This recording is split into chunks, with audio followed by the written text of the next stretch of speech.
Tout est plié, tout est rangé. On va partir. Et normalement c'est le dernier jour. Le pneu ne s'est pas dégonflé plus. Enfin bon, il est quand même vachement à plat quand même. Hein. Mais impossible de le gonfler. Donc on va tenter le coup. Sinon, va falloir changer la chambre à air, quoi. Il est vraiment temps que j'arrive. Je viens de me rendre compte que j'ai aussi un rayon de la roue qui est pété. Décidément, c'est la fin. Hein. Pourvu que ça tienne. Pourvu que ça tienne. Ça va me gâcher ma journée, ça. Je vais être inquiet jusqu'à la fin.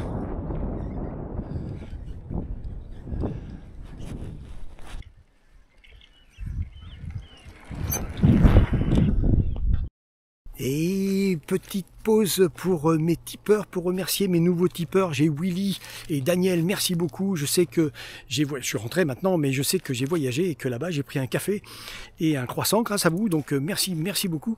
Je voudrais remercier aussi Guillaume et Pascal, pareil, mais cette fois-ci j'ai pu me payer une nuit d'hôtel. C'est vraiment adorable. Et puis Marc à nouveau, parce que là franchement c'est plusieurs nuits d'hôtel. Donc merci à vous tous, merci à tous ces tipeurs qui continuent à m'envoyer de l'argent. Ne vous inquiétez pas, ça sera dépensé avec une pensée pour vous. Merci encore. Les arbres souffrent ici, le climat est dur, c'est pas une légende. Hein.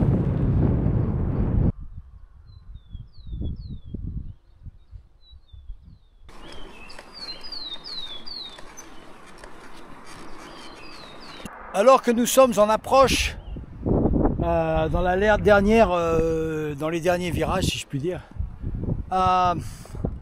je suis enfin dans le paysage tel que je l'imaginais, le paysage phrygien, avec des montagnes partout, la neige en haut, les lacs, plein de lacs. Là, c'en est un, mais il y en a plein. Ils sont plats ici. La forêt, plein de forêts. Par contre, il n'y a pas d'animaux. J'en ai pas vu. Et puis forcément, la route, les routes elles montent et elles descendent.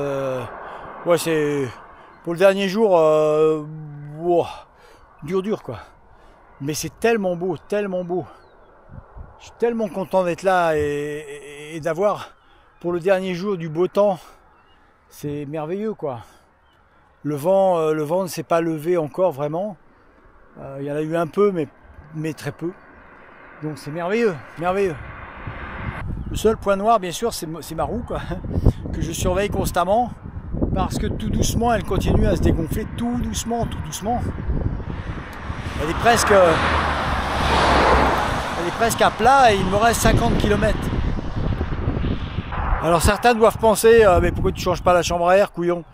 Ouais, mais il faut que je débarrasse tout du vélo, toutes les sacoches, il faut que je le mette à l'envers, il faut que je m'en foute plein les mains. Je peux pas vous dire dans quel état est la chaîne et les plateaux, les machins, les disquettes, elles sont pleines de graisse, mais de graisse bien grasse quoi. Et il faut démonter, donc on s'en fout plein les mains, je vous ai déjà dit, j'aime pas trop ça. Et juste à 50 km d'arrivée quoi, donc ça va me faire perdre surtout 1 heure cette histoire. On verra, si je dois le faire, je le ferai. Mais on va essayer d'éviter, on va voir. Il y a le col là-bas.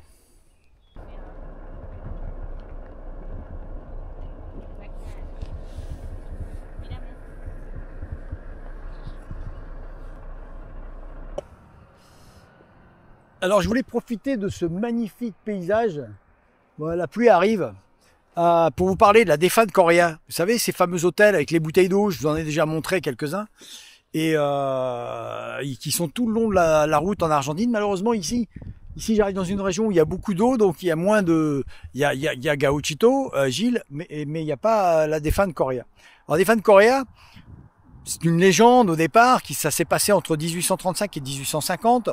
Son mari, Baudilio Bustos, aurait été enrôlé de force dans l'armée, pris, amené de force, et elle, avec son enfant nouveau-né, elle va suivre la colonne militaire, et ça se passe dans la région de San Juan, c'est-à-dire au nord de l'Argentine. J'y suis passé, il y a des vidéos, tiens, je vous mets un lien pour aller voir cette région.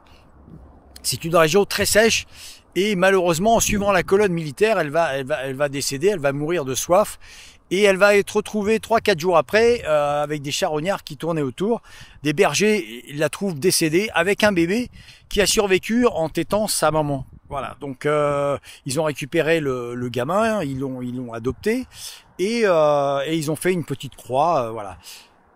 La légende veut qu'un berger ayant perdu son troupeau passait pas très loin de la croix et a été prié sur la croix en disant voilà j'aimerais retrouver mon troupeau qui s'est égayé dans la nature, et il a retrouvé son troupeau. De là la légende commence. 50 ans après, un gaucho très très connu de l'ouest argentin qui avait 500 têtes de bétail perd son bétail dans une tempête. Pendant une nuit, il dormait, tempête, il se lève, tous les bestiaux sont affolés, partent dans tous les sens, il perd ses animaux. Et bon, pour un gaucho, perdre ses animaux, ça se fait pas quoi. C'est l'honneur là. En plus, c'est des gens assez fiers. Les Argentins déjà sont fiers, mais les gauchos.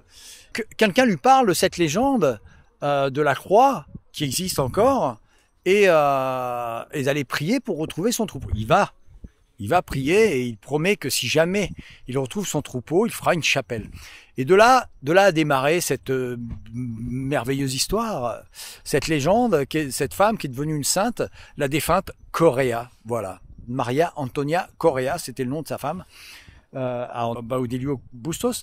Et donc voilà, donc il y a des hôtels partout. Donc si vous voulez retrouver quelque chose que vous avez perdu, un amour ou autre chose, vous allez prier sur la tombe de Correa, défunte Correa. D'accord? Voilà, vous pouvez le faire chez vous, hein, avec des bouteilles d'eau, des machins, des trucs. Et l'offrande, forcément, c'est une bouteille d'eau puisqu'elle est morte de soif. Voilà pour la petite histoire de la défunte Correa. Je tenais à vous en parler, donc c'est fait. Regardez ce magnifique paysage. Mais bon, la pluie arrive, je suis pas très loin du col, la pluie arrive. Ah, j'ai peut-être trop parlé en parlant du beau temps. Hein. Allez, on y va, de toute façon je m'en fous. La pluie, tout est étanche, même moi. Eh oui, c'est la vie. Bon, en même temps, s'il y a des lacs et des forêts, c'est pas pour rien, c'est pas comme de l'autre côté là-bas où il n'y a que de l'herbe jaune. Courage, courage. Thierry, c'est ton dernier gros col de toute cette aventure en Amérique du Sud. Allez, pousse, pousse, pousse.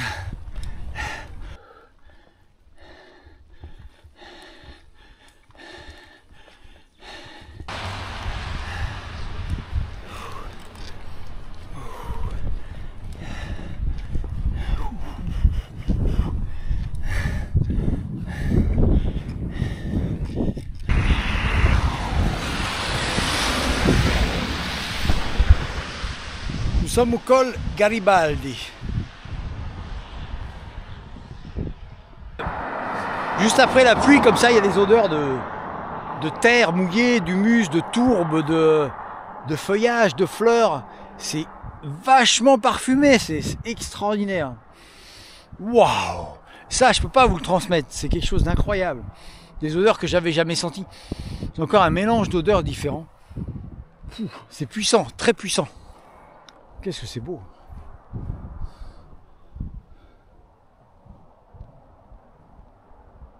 Et puis pur, parce que c'est pas encore pollué, ça va venir. Hein.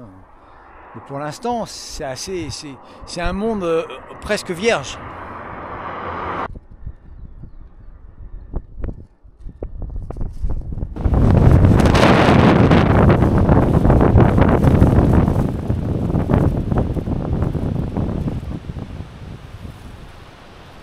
Nous sommes à 25 km d'Ushuaia et nous sommes au pied des pistes de ski d'Ushuaia. Je ne savais pas qu'il y avait une station de ski à Ushuaia. On aperçoit les télésièges juste là. C'est incroyable. Alors les forfaits ici sont gratuits. Donc si vous voulez venir skier gratuitement, vous pouvez vous amener vos skis, vous avez l'avion à payer, puis vous venez à Ushuaia. Non, je déconne, bien sûr que c'est payant, vous avez vu quelque chose de gratuit ici, on est en Argentine. Les mecs ils sont complètement tarés du pognon, donc même pour se balader au milieu des pâquerettes, il faut payer 40 € par jour. Alors ils vont pas vous faire des forfaits gratuits, non mais vous rêvez ou quoi? Donc en tout cas voilà la station de ski d'Ushuaia. La station du ski du bout du monde.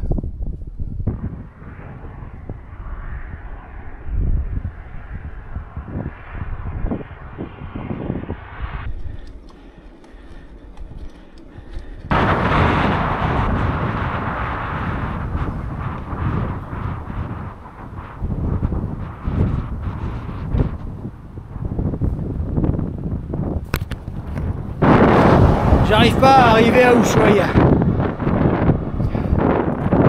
Le vent, le vent, le vent.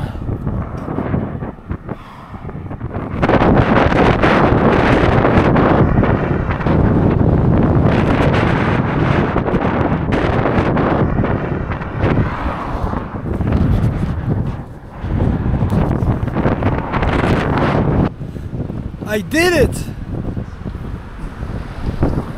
Et Bicéphale commence à être fatigué.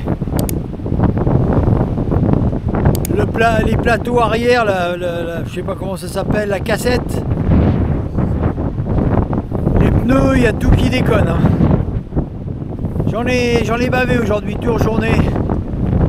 Et je suis arrivé quand même à Ushuaia. Je suis à Ushuaia, je suis super content.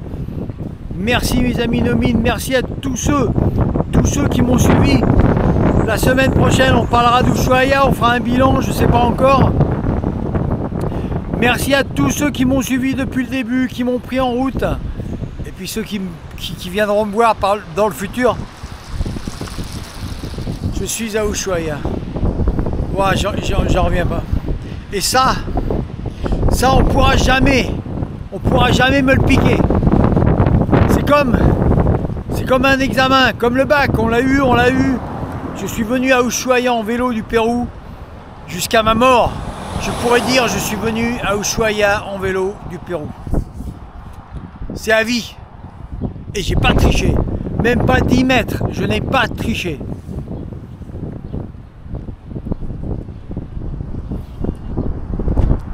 Fier, non. Juste content, satisfait. Parce que finalement, il n'y a rien, il n'y a pas de quoi être fier, il suffit de monter sur un vélo, pédaler. C'est juste content, 7600 km je crois, 7700. C'est énorme. Ouais, je suis content. Alors à la semaine prochaine. Ciao.